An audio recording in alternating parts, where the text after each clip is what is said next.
Hello everyone, welcome to my channel fun cooking blog.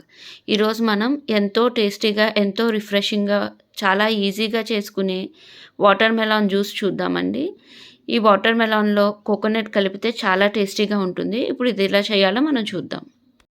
దీనికోసం మనం clean చేసి seeds తీసుకున్న ఒక 500 గ్రామ్స్ వాటర్ మెలాన్ పీసెస్ని మిక్సర్ జార్లోకి తీసుకుందాము. దీంట్లోకి మనం ఒక 3 to 4 table spoons sugar add చేసుకుందామండి. మీ టేస్ట్కి తగ్గట్టు మీరు యాడ్ చేసుకోండి.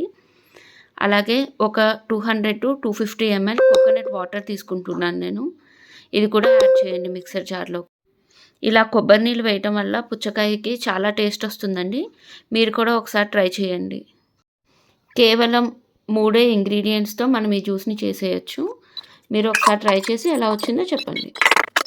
ఈ జ్యూస్ని చిన్నపిల్లలు కూడా చాలా ఈజీగా చేసుకోవచ్చండి.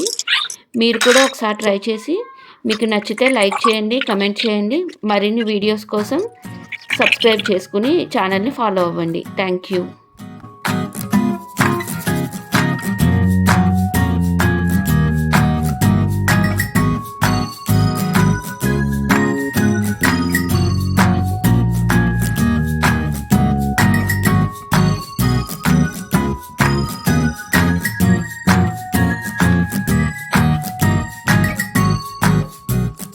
Thank you all.